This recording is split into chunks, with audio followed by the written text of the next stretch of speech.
Call to order with the Pledge of Allegiance. Pledge allegiance to the flag of the United States of America and to the republic for which it stands, one nation, under God, Liberty. justice for all. Sorry, that was a little out of character for us. I should have mentioned that ahead of time. Mr. Roby, welcome. Oh, Thank you. This is James B. Roby. I'm a member of the Bardstown BoE of Education. I'm speaking from Charlotte, North Carolina. Charlotte, North Carolina. Well, that's great. I want to welcome you, and he's here by proxy today to participate in our preliminary tax meeting. If I could start off with item 1, which is the approval of the preliminary approval of the 2016 local tax rates. And Mr. Household. Yes. Our purpose here is, Mr. Chairman has said, that we're here to set a preliminary tax rate. Keep in mind that tonight is just a preliminary rate. The final decision that you will make will be made on August the 16th at our regular scheduled board meeting. I provided you with a good deal of information. Hopefully you have had a chance to review that. I'm sure you have. And I will hit some highlights of the information that I've sent you, just to be sure that we have all the information that we need to make this important decision. My recommendation to the board is to take the 4% increase of revenue rate for 2016-17 school year. And I'd just like to remind you of what that means.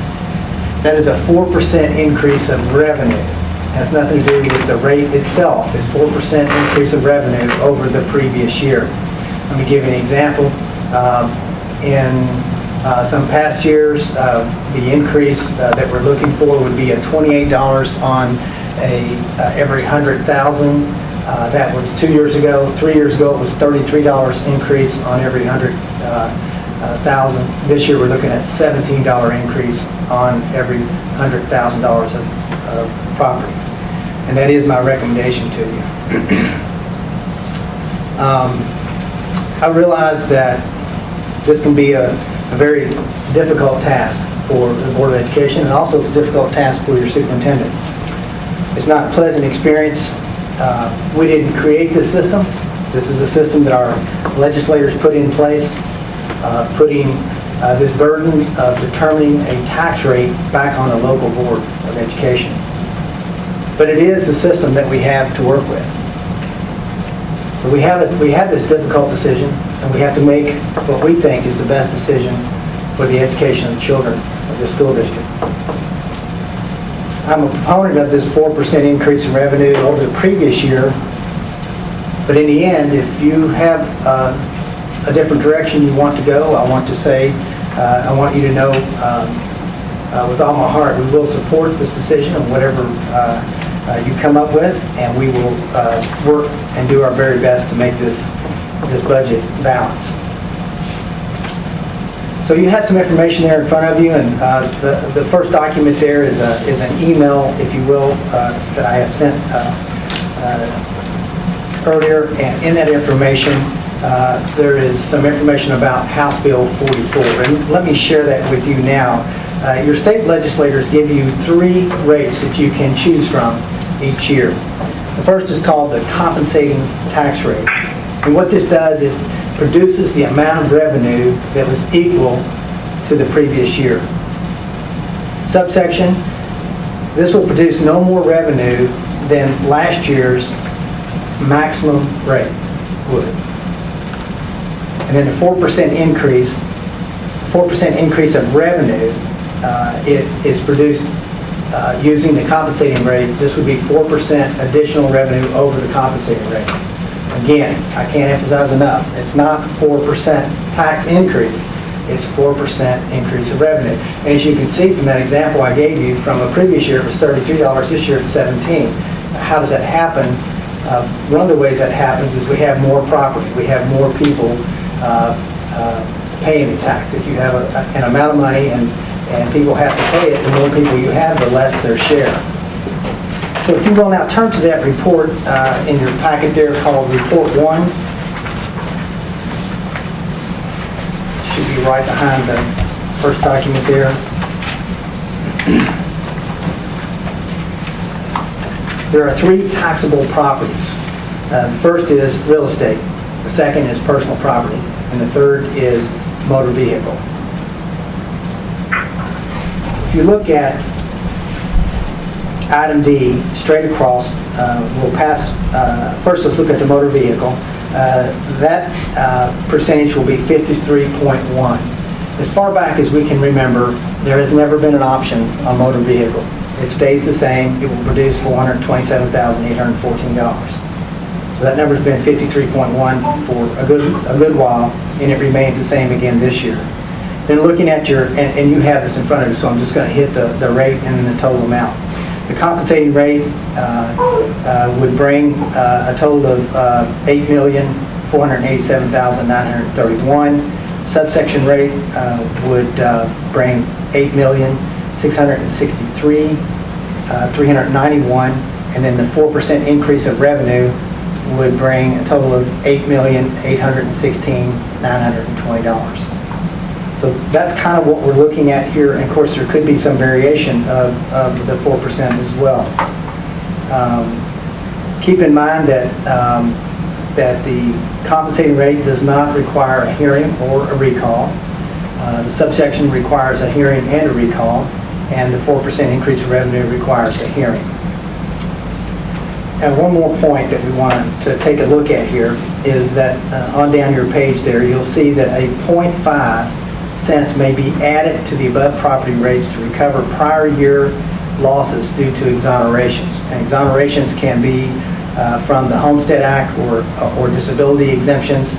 People over 62 with a disability, they're allowed to reduce their property assessment by a determined amount each year. So this gives us an opportunity to recover that. And that number has varied from year to year.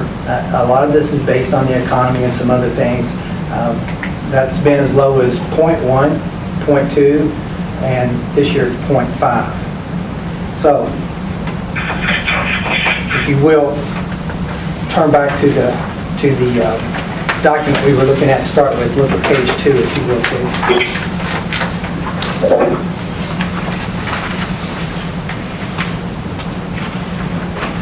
Let me share with you what my rationale is of making this recommendation. We are able to use two sources of funding right now. One called the capital outlay, which is for emergency type maintenance things, roof issues that you have during the year that you obviously don't plan on leaky roofs, and also HVAC systems that go out.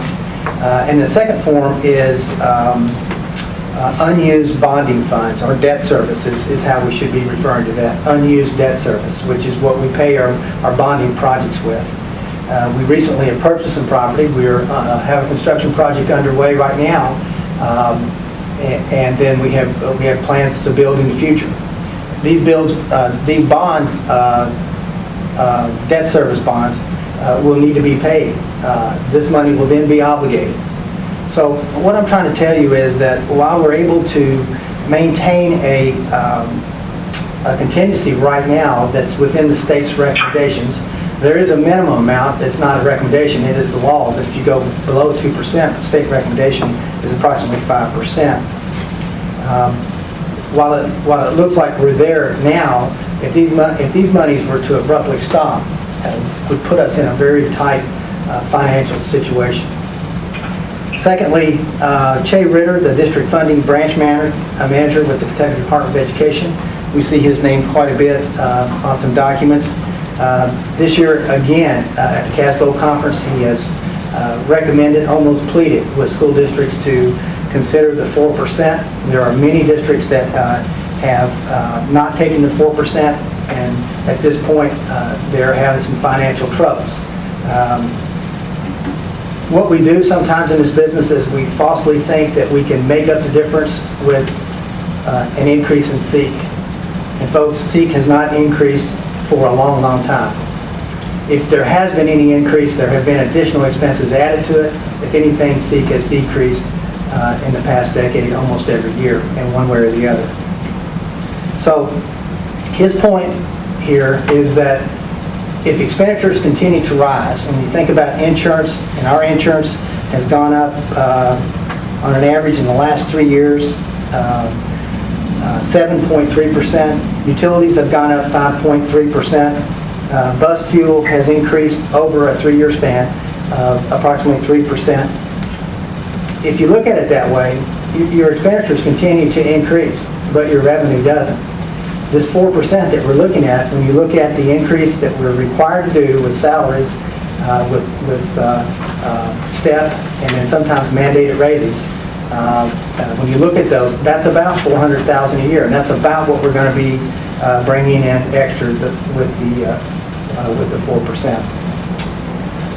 So, with that being said,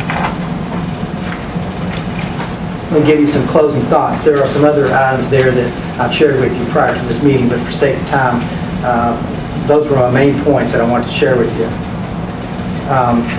I've provided you with a lot of information from my point of view as a superintendent. I feel an obligation to be an advocate for every child in the school district, the school system, for the staff, for the teachers in this school system. I'm pretty sure that you feel just like I do as a board member. I want you to know that I do not minimize in any way, form, or fashion the burden that it puts upon the taxpayers in this community. I understand that. I remind you that we did not ask to be put in this position, but we are in this position, and we have a difficult decision to make. So we have to look at this, and we have to make the best decision for the children of this district. This rate, I'll tell you, it's not a luxury.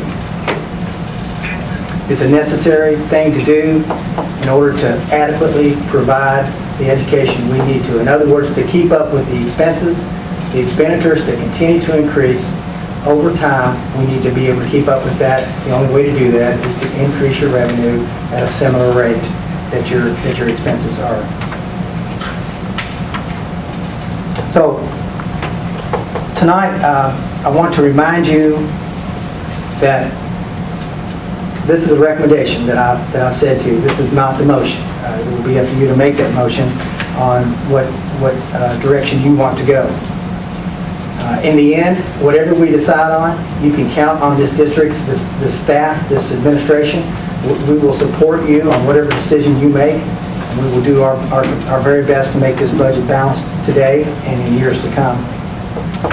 So my recommendation to you is to preliminary approve the 2016 tax rate at 79.9 for real estate and also personal property, with a 0.5 added for exoneration that I shared with you just a moment ago, and also 53.1 on motor vehicle, which we do not have a choice of. I request that at this time that if it's the chairman's pleasure that he open the floor for discussion. I'd be glad to answer any questions that you have. Any questions for Mr. Holstall? I'd like to thank Mr. Holstall and Mr. Rogers for putting together a wonderful packet and the rest of his administration. Very detailed and appreciated, and compelling as usual. I'd like to make a brief statement. I've written it down so I wouldn't forget some of these points, so forgive me. Our senses have surely dulled by the political rhetoric in our current presidential campaign. Fortunately, our school board focuses on our students' achievements and not on partisan politics. As such, it allows us to have a constructive discourse about the merits and the disadvantages of tax increases on our school system and our community on an annual basis. I am on record as voting for and against this increase in past years. As chairman for this cycle, I took it upon myself to speak with each of our board members individually to get a more complete understanding of how and why they think the increase is justified. I'm so very impressed by their staunch advocacy for the district's students and their determination to allow Bardstown Independent School District to reach our academic goals and beyond. I too share this enthusiasm, but wish to remind everyone that there are other perspectives to consider. This board rightfully concerns itself with the task of governance of our district and the district's right as it pertains to its taxable authority. We should, however, keep in mind the other taxing authorities in our community and their impact on our constituency. The steady barrage of tax increases from the cumulative taxing authorities may at some point force businesses to make tough decisions about staffing, benefits, and growth in our community, or whether to locate here in the first place. Now, these are only words of caution. Our overall taxation as a community is far from prohibitive at this point, but merit our attention on the short and long-term effects of the tax increases. As a board, we are allowed to take a maximum of 4% increase in revenue from the previous year, a position this board has held firm on with the exception of 2002 for the past 22 years.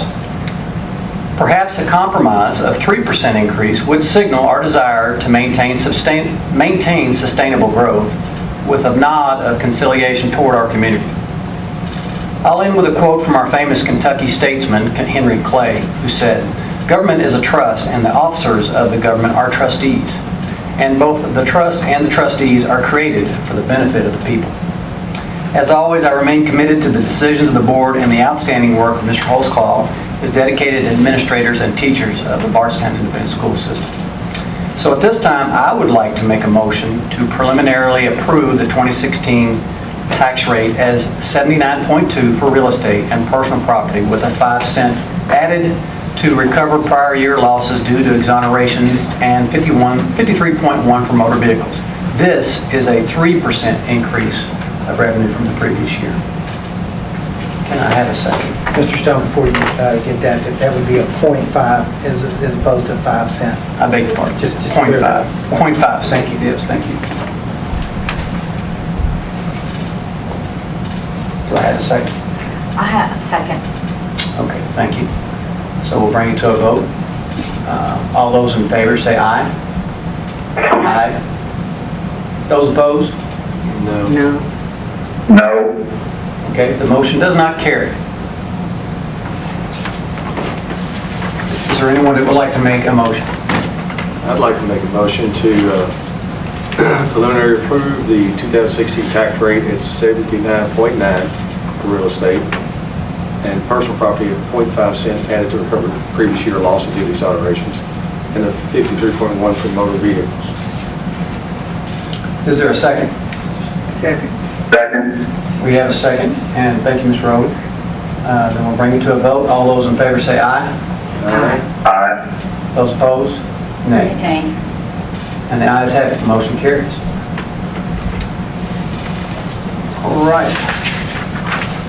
Item 2 on our agenda is for the approval, establishment of tax hearing date for 2016 local tax rates.